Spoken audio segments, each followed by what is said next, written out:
Good evening, everybody. It's Quick Fix Golf at quickfixgolf.com once again on Wednesday nights at 8 p.m. Eastern Daylight Time. And we've had the last couple of weeks. Let's see, we started off with the first 18 inches of the backswing or takeaway, whatever you want to call it.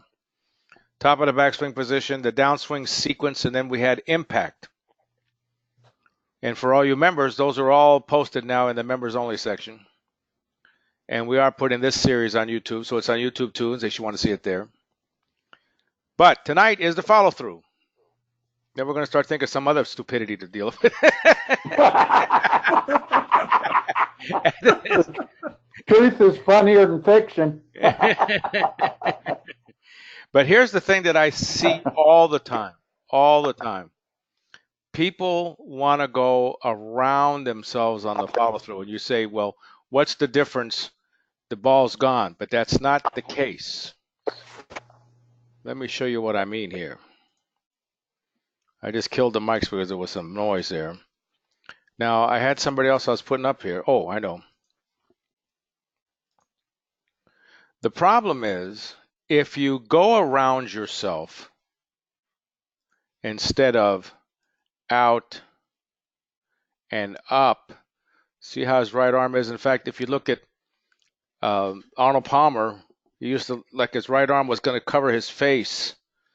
And that's what I was taught to do as a kid, was to sort of cock my head slowly and look for the ball out to the right, hooking off to the left, with my right arm out in front of me, not around me.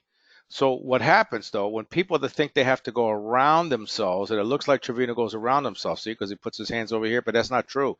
He actually goes here, see, his arm straight up. Then he just lets it drop. The chest goes with it, too. So if the problem is you're trying to keep your chest facing this way as long as conceivably possible before you actually make contact with the ball, the more you're swinging, let me show him downline here,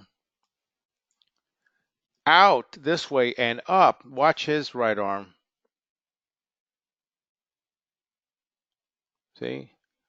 The arm is up, then you're not as prone to going around yourself. And the problem with going around yourself again is that the chest will turn with it. See, if you're like this, let me put, here's your left foot, here's your right foot, here's the ball, here's your shoulders. You make a backswing. Now your shoulders, let's pretend you could go 110 degrees. You're all the way over here.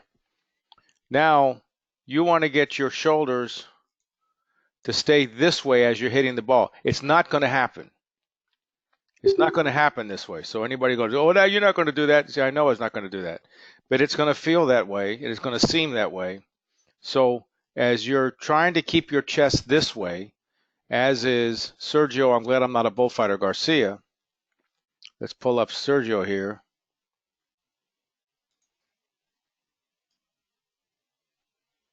See, his chest is still facing us.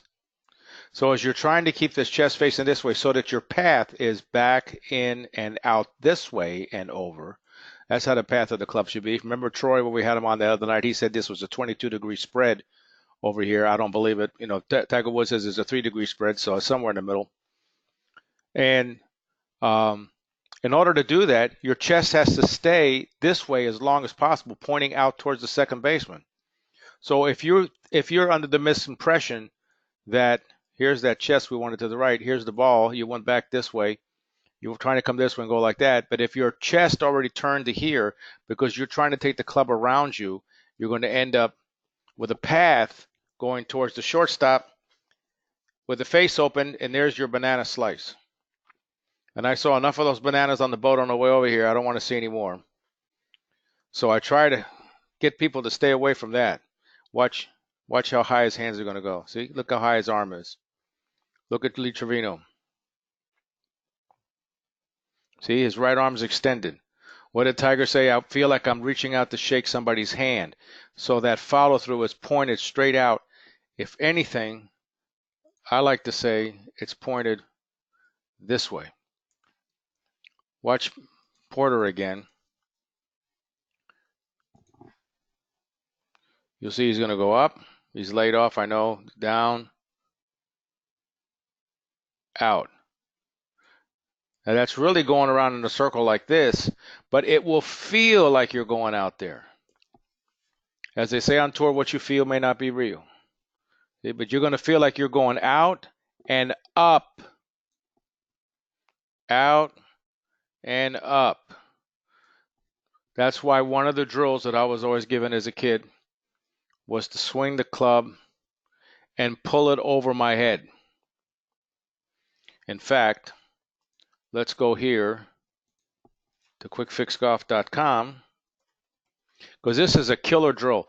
If you have a problem with slicing the ball or something like that, this drill, this will cure you right here. Guaranteed. Or your money back. And tonight didn't cost you anything, so I'm going to open up the mics in a minute, but hold on here. Let me get into the back end of the site.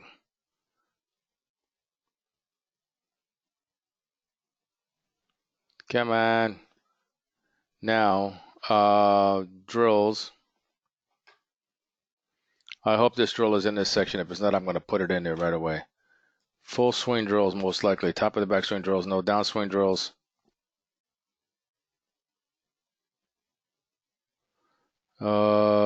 Lift overhead drill. This is it right here.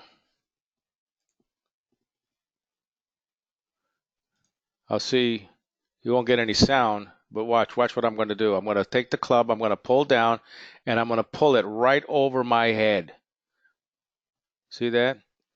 Because this way, look how my club is pointing out, and then it's going up, not around me. So if I do this a bunch of times, I get the feeling of pulling up. And I'm trying to keep my chest. See where my chest is? See? My shoulders. Over it goes, over it goes, over it goes. Come on, throw the hands over your dumb Cuban. There you go. Over they go. And then I pull the club over my head. It looks silly doing it. But man, I'll tell you what, if you're having trouble drawing the ball, you do about, half a dozen of those and then hit a shot, I guarantee you'll hook it. So that's that drill, which is called lift over your head drill. For over the top problems, exactly. Because what it does is it keeps you from spinning your chest. You can't swing over the top unless you move your chest, turn your chest. So if you turn your chest or swing across yourself on the follow through, thinking you need to go around, this will alleviate it. Let me open up the microphones and see if there's any questions, because this could be confusing. Who's got a question? Anybody? Hello? Hello, is my mommy there?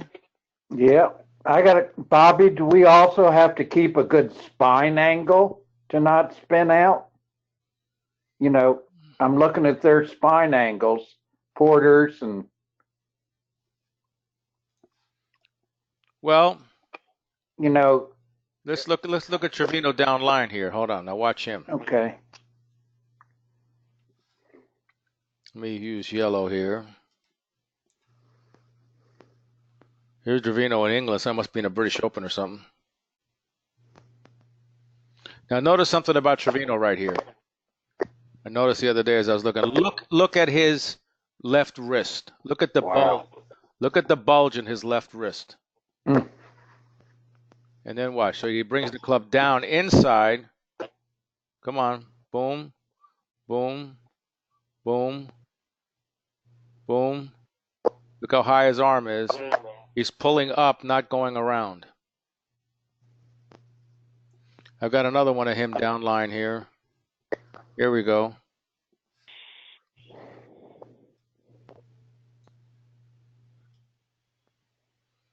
Look at how small that club is. Look at that club head.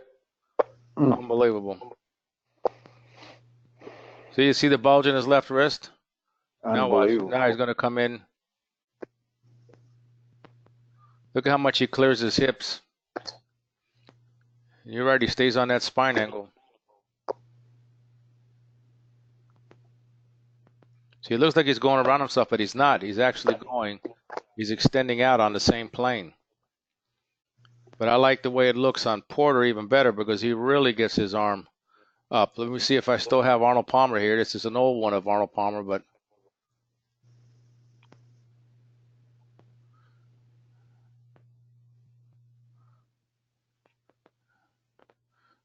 this is an old one of Arnold. He sort of pulled this shot, went around himself a little bit, but he used to have his arm go more straight on out and up when he was younger. Straight on out and up. If we look at where's somebody else we can grab here from down line? Look at this. Here you go. Wait a minute. Here's Bubba. I'm going to flip him around to right-handed because most of you are probably right-handed here tonight. Watch what he does. He goes up, he goes down, and he goes right back up again. You see how his right arm's almost in front of his face? Mm-hmm. That's how you follow through, not around yourself, up. The swing goes up, up, down, up, down, up, not around. Any questions? Yeah, Bubba looks like he stood up more than Lee Trevino at the same point. Well, Trevino could stand on his toes and he would be as high as Bubba. Yeah. Anybody else?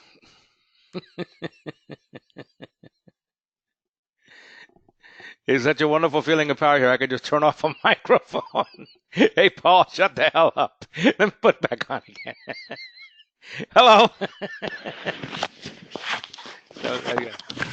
Well, it just occurred to me tonight, listening to it, how many times you've preached and preached and preached about you got to get your club up on the backswing in order to come down. You can't come down if you don't go up. So it's only logical that you got to go back up again on your follow through. And I never really put the two together until tonight. Thank you.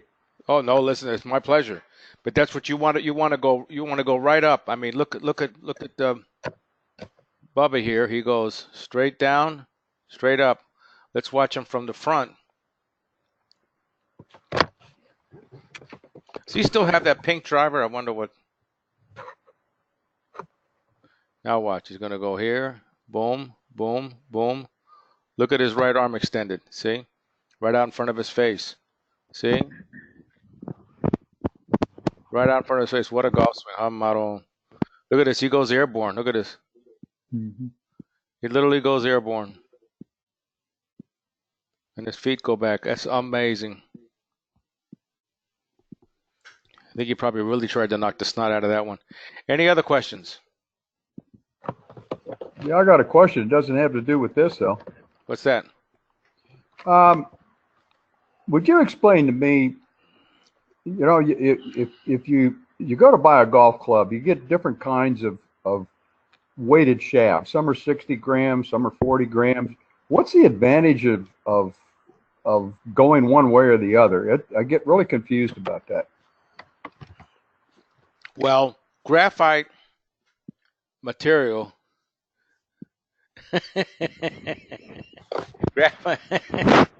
Graphite material, if you've seen them make it, you wouldn't want to. Oh, let me kill this microphone here. This bad background noise. You wouldn't use it if you saw them making it, but we have no choice because it without a doubt, because it's lighter in weight, you can make the club longer, and without a doubt, the longer a club is, the further the ball goes. That's why your driver goes further than your wedge. I mean, it's a combination of both the length and the loft. So when you get a shaft like a senior shaft, the wall on the shaft is very thin and they're very easy to break. You can get it down to about 45 grams, but then it's a very thin wall. What graphite manufacturers do is they come up with like an average price because an X shaft or an extra stiff shaft costs a lot more money for them to make than a senior shaft because there's more material in it, because you need more material because you've got to make the wall of the shaft thicker for a stiffer shaft. So the stiffer the shaft, the more weight you have, you got less weight in the shaft, the more flexible it's going to be, and the softer the tip's going to be. The more flexible shaft will hit the ball a little higher. But, it's sort of like trying to take a hose and you got the water up as far as it'll go, and you're trying to reach this plant to water the plant, and you start trying to sort of angle your hand to get the water to go as far as it could possibly go with the amount of water power that you've got. So if you think of the water power as your club head speed, if you say, oh, I got club head speed at 95 miles an hour, then you say, okay, what shaft will get my 95 miles an hour to go further than another shaft? I think it's not, I mean, the shaft has something to do with it because it can change the launch angle. The head design can have something to do with it, but in reality, you need the right shaft and the right head design that gets you to hit the ball on the center of gravity more often than not, because that's where you get the most benefit because of the spring effect off the face. The ball comes off the face of the golf club faster. The faster the ball goes, the further it goes, period. It's not how fast your club head speed is, it's how fast the ball speed is. Let me open up the mics again. Does that sort of answer your question a little bit? Yeah. I'm getting that part of it now. Now I want to tie it in with one other thing, because you brought this up, I think it was a month ago or so, and we started talking about counterbalancing. So now that you've got this thing where the stiffer the shaft, the heavier the shaft is going to be. What's the advantage? Is there any advantage to, say, let's say a bogey golfer? Is there any advantage to counterbalancing a shaft? You mean putting weight in the grip? Yeah. I don't know, but I'm going to toy around with something when I get back to Myrtle because we have a TrackMan there, and I'm going to see whether, everything in the industry has gone to longer and lighter, longer and lighter, longer and lighter to make the ball go further. But I wonder, if I had a hammer made out of aluminum, and even if we had a real long handle on it, and I tried to hit a nail, wouldn't I get the nail into the wood faster if I had a shorter hammer that was really heavy? But the question is, how heavy? Can I swing it? Is it too heavy? So what I'm going to try and do is I'm going to take, for instance, a 7-iron, and I'm going to hit the ball with the 7-iron. Let's see what the numbers are, just like it is. And I'm going to rip the grip off, and I'm going to put 20 grams of weight into the butt end of the golf club, put another grip on it, and then hit it and see what the numbers are. Then I'm going to add 20 grams to the bottom of the golf club and hit it and see if by having the club 40 grams heavier, did that make the ball go further or shorter? Did it change my club head speed or not? Because I think if you could make the club shorter and then make up for the difference that is shorter by adding additional weight, you probably have a better chance of hitting the center of gravity of that golf club by it being shorter than longer. That's true, but you'd also lose the ability to whip that club, because the longer the club, the more power you're going to generate from the whip effect. Well, so there's a happy medium there somewhere. Yeah, I don't know what the results would be, but it'd be fun just to screw around and do it anyway. So let's see what happens. Yeah, just for the hell of it, I went ahead after we talked. I went ahead and sent out to I forgot the name of the place now. Tour Lock, and I just got my weights. So I bought one for the 3-wood and bought one for the driver, and I'm going to try them out now. Well, Nicklaus used to always butt weight his golf clubs. Butt weighting a golf club is not anything new. They did that all the way back in the old days. So, sometimes it can just be a player's sense of feel. Nicklaus always had it that way, so the club didn't feel right to him. He said when it didn't have butt weight in it, but he started out that way. So, Nicklaus, according to Darren, who knows his clubs pretty well, said he had, higher lofts on his irons. His pitching wedge was 50 degrees. But that's how they used to be. We never had gap wedges when I was a kid. There was no such a thing as a gap wedge. We created the gap by strengthening the lofts. Yeah, and having a sand wedge wasn't so much the loft as it was the bounce, right? Yep. I remember those old Wilson Sandy Andy. Those things were great wedges. If you ever find one, grab it. Sandy Andy, they were called. Any other questions?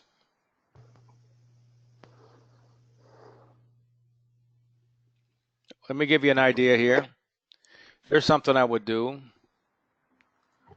if I was working on my follow through, and I was going to film this today and I just didn't get a chance, but I will film it. Oh, let me make him right-handed here. What the heck? We just messed him up. If you put a stick the same way that I did the stick this way on the way back, which seemed sort of weird, but it kept me from taking the club behind me, and then I slide it up the stick. I do the same thing on the other side, put a stick, and when I follow through, get outside that stick, and then push the stick to get my club to go up. So if you look at it, in fact, here, hold on. Here you go, right here, I've got two sticks. I've got one right here, which is about 10 inches outside my right foot. Here's another one 10 inches outside my left foot. And I go outside the first stick. Come on. And then down inside that first stick and outside the other stick. Now you see how my right arm will be extended and then go straight up, up, up, up, up. So for a bird's eye view, here's your left foot, here's your right foot. Here's a stick, there's a stick, here's the ball. You go outside the stick, inside the stick, outside the stick, and then up, straight up. You'll feel like your right arm is going straight up for the sky. Reach up for the sky.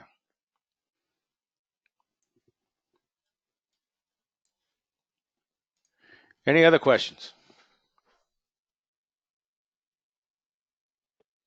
Go ahead, Paul. You can say something. Oh, thank God. Do you consider the hip turn part of the follow through?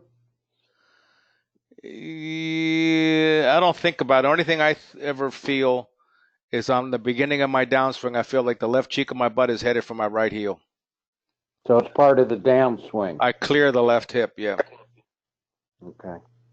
In fact, Hogan used to say, the hips and the arms divorce each other. If this is your body, the hip goes this way and the arms go that way.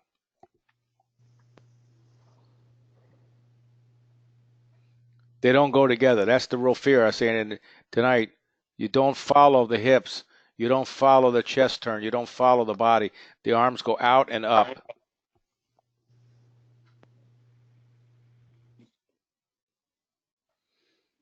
Over, out, and up. Over meaning the forearms turning over. Anybody else?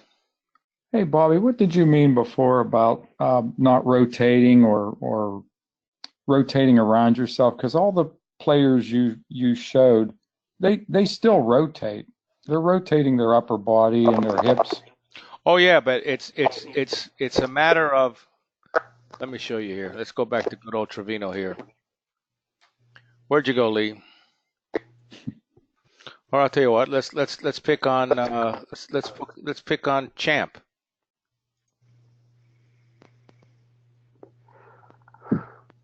Here you go. Now watch. He's going to go take it back. Now, watch what he's going to do. His left hip is going to go that way. See this guy's hat right here? He'll only cover about half of his hat. So he doesn't move laterally. He clears the hip. That's why I say it feels to me like the left cheek of my butt is headed for my right heel. And then watch how his arms extend. Look how. Okay. See, it's straight out. And watch how it's going to go up. Mm-hmm. What I'm saying is, it's not. See his chest right here. Mm-hmm. It's not around. Mm-hmm. Look at this girl Henderson. You'll see it on her.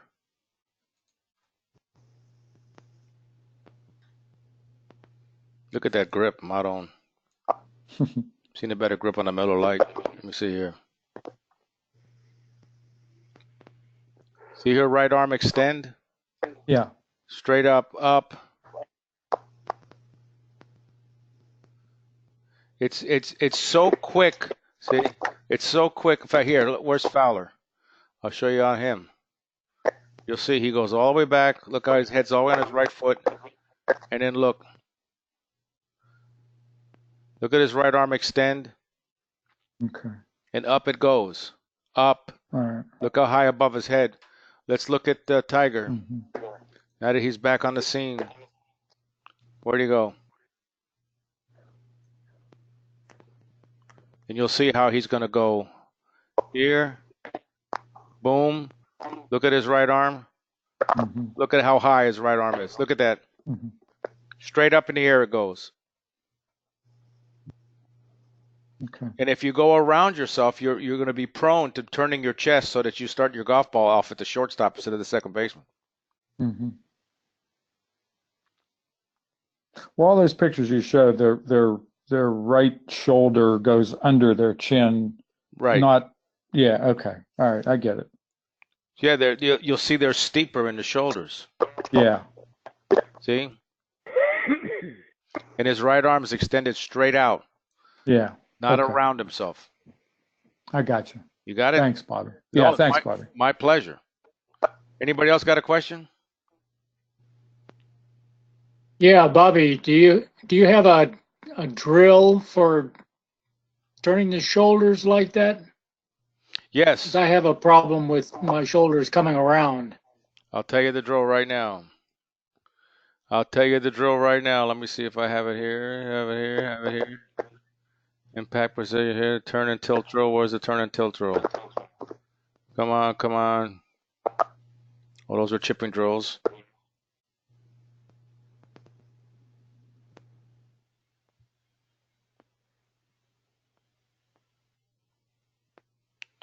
Oh, come on. I know I got one here.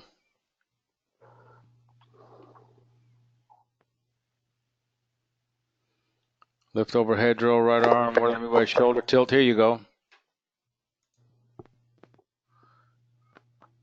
Here you go. You can do this. This is not the one I was thinking of, but this will work.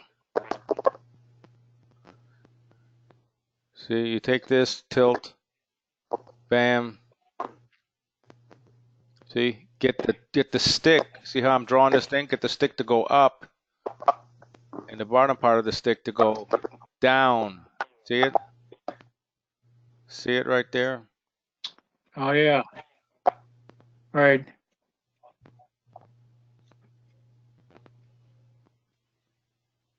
Okay. Yep. There you go. Any other questions? Where do we go? What happened? Oh, here it is. Any other questions? Throw them at me.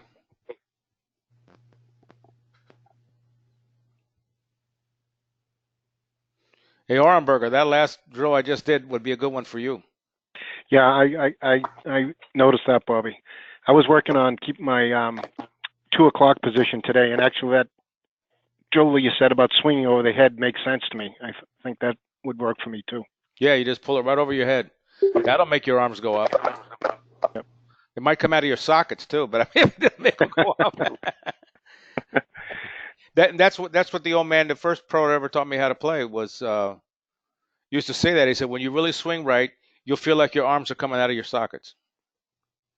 Your arms will be fully extended. It's like the club's just pulling you up to the sky. Up, not around. I'm sure it's going to feel different. That's for sure. Well, it feels different for different people, you know. Yep.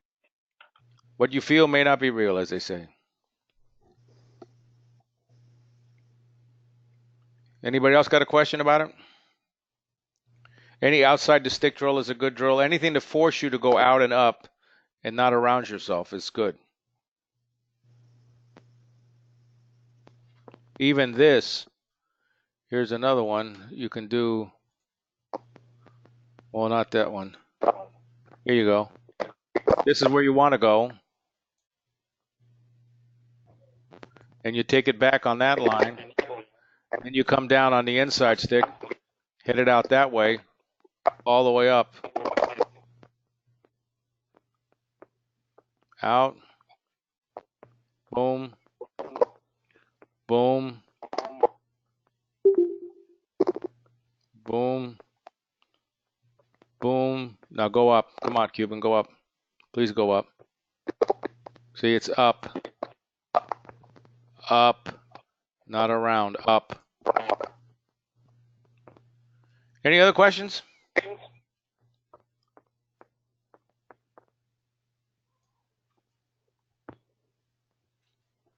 Bobby, is there any manipulation of your arms or that when you're doing that, or are you consciously rolling them over? Yes. Okay. Yeah, you have to make an effort to roll those forearms over, and I start doing it early. The earlier the better. Until I start hitting it so far to the left that I can't find it, then I'll back off some. Okay. But I start trying to turn my hands over. Let me see here. Who's that? Well, let me see. Where's another one? Well, going back to well, look at Crenshaw here. Watch him. Up, down, over. For the hands to rotate over here, I started doing it back there. See his right arm go straight up? Yeah. And as his arm goes up, it lifts that lower right shoulder up.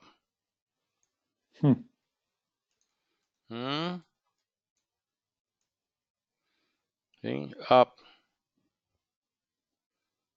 The right arm's partially in front of his right arm's partially in front of his face, right in front of his chin.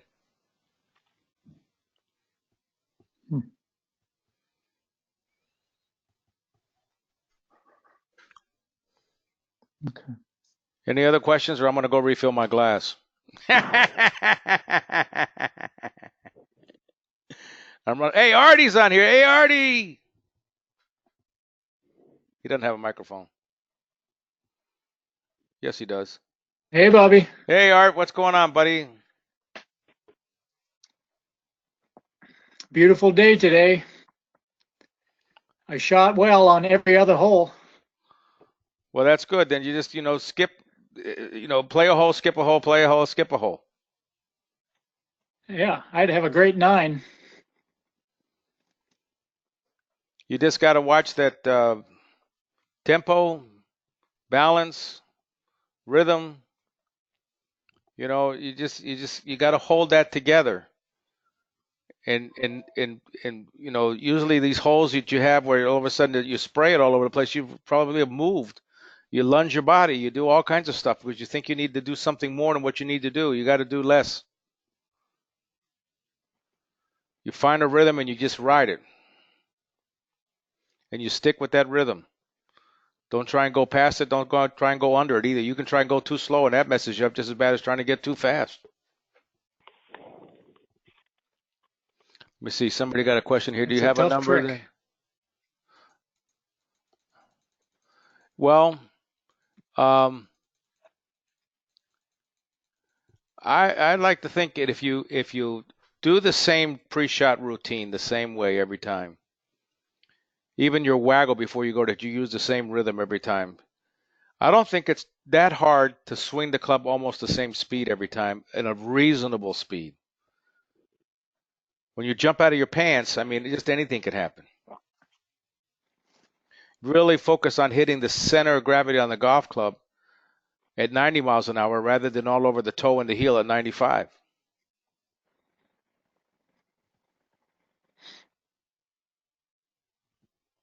I don't know about the rest of these guys, but I still have this hit impulse. I get about 3/4 of the way in my downswing, and maybe 2 times out of 5, I get to that position and I want to pour the power to it and screw the damn shot up. Yeah, you can't do that. Is there a drill for that one? How to stop it? Yeah, I got a good drill for that one. Oh, great, because I need it. The one Bill Melhorn taught me, which was he maybe get out a wedge, and he'd say, okay, hit that wedge to the 100-yard marker. Then he'd say, here's your 8-iron. Hit the 8-iron to the 100-yard marker. Then he handed me the 6-iron. He says, hit your 6-iron to the 100-yard marker. Then he handed me a 4-iron. He said, hit your 4-iron to the 100-yard marker. And the 2-iron, and then the 3-wood, and then the driver. And I couldn't hit the ball past the 100-yard marker. I wasn't allowed. And I had to slow my swing down more as each club got longer and with less loft. So by the time I got to the driver, I was swinging practically in slow motion in order to hit the ball only 100 yards. And you'll learn how to control your rhythm and your balance and your timing by doing that drill. There was a great video of that with Jason Day and Sergio Garcia during the Masters, and that's exactly what they were doing using a TrackMan, and it was wonderful to watch. They really got great skill to be able to do that. Yeah, the old man used to make me do those all the time. That I remember. And I'll tell you the other greatest drill of all time, and that is play the worst of 3 balls.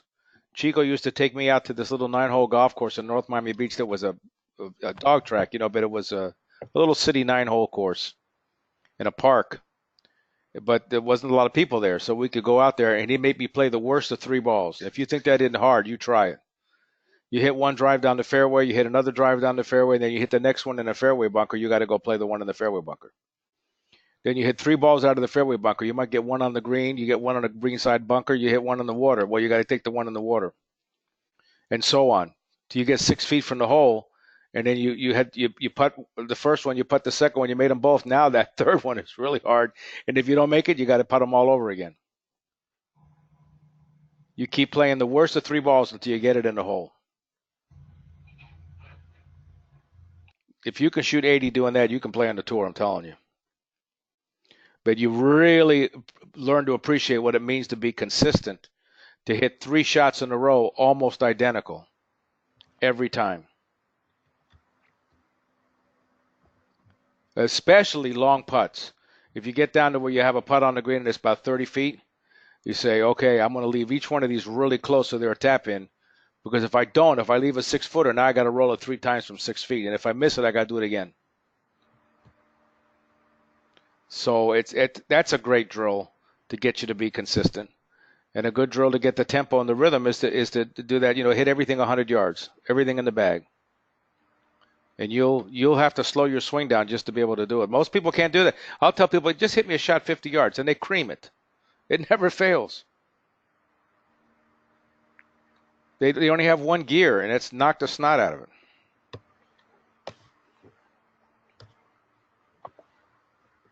Any other questions? Bobby, on that drill where you hit each club 100 yards, do you mean that you hit so that each club lands 100 yards away, or? Yes. Okay. Yeah, not counting the roll. You got to hold it in the air for 100 yards. Gotcha. Try doing that with your driver. I'm telling you, you got to really slow down. Yeah. You got to really slow down. You got to do it with your 3-wood. You got to do it with your 2-iron. And he also used to make me do little bitty punch shots under a palm tree for like hours.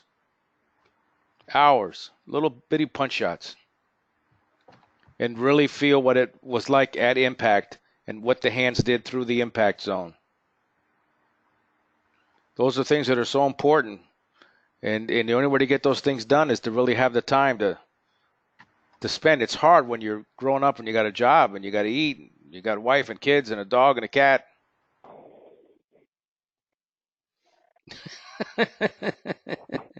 And you got to buy Alpo, so it's harder to do when you're, a kid like I was then. I mean, you could just sit there and do that all day long.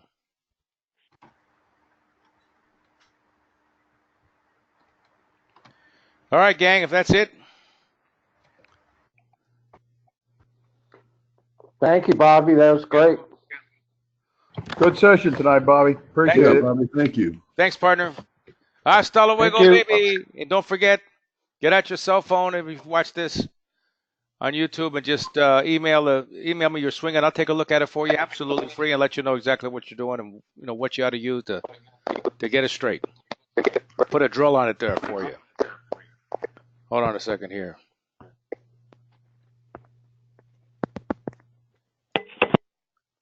There you go. I killed it. There you go. You just take out your cell phone and just video from the front and then the downline view, and then attach it to an email and send it to me. I'll take a look at it for you. Won't charge you a dime.